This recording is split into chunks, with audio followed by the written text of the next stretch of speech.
మరి అమరావతిని అభివృద్ధి చేయడానికి ఈ కార్యక్రమానికి శంకుస్థాపనకి ప్రధానమంత్రి గారు విచ్చేస్తున్నారు కావున మరి వారికి ఘనంగా స్వాగతం తెలియజేయడానికి మన నియోజకవర్గం నుంచి జన సమీకరణ కోసం ఈ కార్యక్రమాన్ని ఈ రోజున ఏర్పాటు చేయడం జరిగింది. మరి మనమంతా కూడా ఆ సభకు ఉదయం సుమారుగా 11-12 గంటల నుంచి బయలుదేరి వెళ్ళి 2 గంటల కల్లా మనం సభా ప్రాంగణానికి చేరుకోవాల్సి ఉంటుంది. అమరావతి పోలవరం 73% కంప్లీట్ చేశారు. మనం గారు కలిసి ఉంటే ఈ పార్టీకి ప్రతి ఎకరాకు నీళ్లు వచ్చి ఉండేది, ప్రతి రైతు కళ్ళల్లో ఆనందం ఉండేది, ప్రతి రైతుకు ఎకరాకు 10 నుంచి 20 వేలు అదనపు ఆదాయం వచ్చి ఉండేది, వ్యవసాయాన్ని అనుబంధ పరిశ్రమలు ఎన్నో వచ్చి ఉండేవి. మనమే కదా 2019లో చంద్రబాబు నాయుడిని తిరిగి కల్పించి ఉంటే ఈరోజు మన ప్రసాద్ గారు పెట్టేటటువంటి ఇక్కడ వ్యవసాయ అనుబంధ పరిశ్రమ 5 ఏళ్ల కింద పెట్టిండేవాళ్ళు.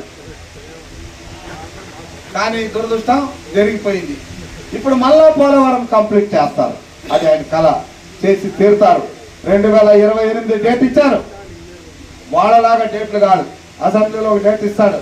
ఒక ఆయన అంటాడు, ఎప్పుడు వచ్చేది కాదన్నయ్యా, నీళ్లు పారినాయో లేదో చూడండి అని ఇట్లు కొట్టాడు, వెళ్ళిపోయాడు. అద్భుతమైనటువంటి సమావేశంలో నేను భాగస్వామ్యాన్ని మనం చెప్పుకోవడం కాదు, మన పిల్లలకి చెప్పుకోవాలి, మన మనవలకు చెప్పుకోవాలి.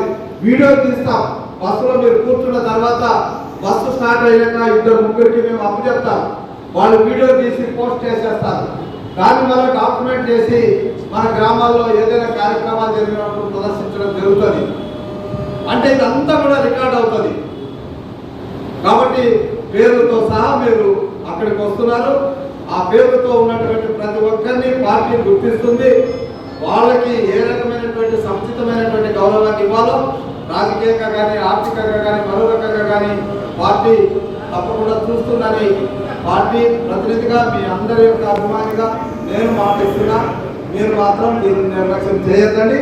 ఇప్పుడు చెప్పండి, ఏది పాలెం శాసనసభ్యులు పత్తిపాటి నియోజకవర్గాన్ని అభివృద్ధి కార్యక్రమంలో నడిపిస్తున్నటువంటి నాయకులు పోల రామాంజనేయులు గారు, అలాగనే వందనాదేవి గారు, సాంబశివ గారు, ఇంటిపల్లి ప్రసాద్ గారు, ఇంటిపల్లి శివరామప్రసాద్ గారు, అదేవిధంగా వేదిక పైన ఉన్నటువంటి పెద్దలు, గౌరవనీయులు, శాసనసభ్యులైనటువంటి సోదరు సమానమైనటువంటి రామాంజనేయులు గారికి, అదేవిధంగా జనసేన మండల party Janasena constituency incharge Nageswararao గారికి, భీమినేని వందనా గారికి, Janasena, Telugudesam party, BJP party కుటుంబ సభ్యులందరికీ కూడా పేరు పేరు నమస్కారాలు తెలియజేసుకుంటున్నాం. ఇప్పుడే మన అన్నగారు చెప్పారు, పోరాటం అనేది మన తెలుగుదేశంలో మనందరూ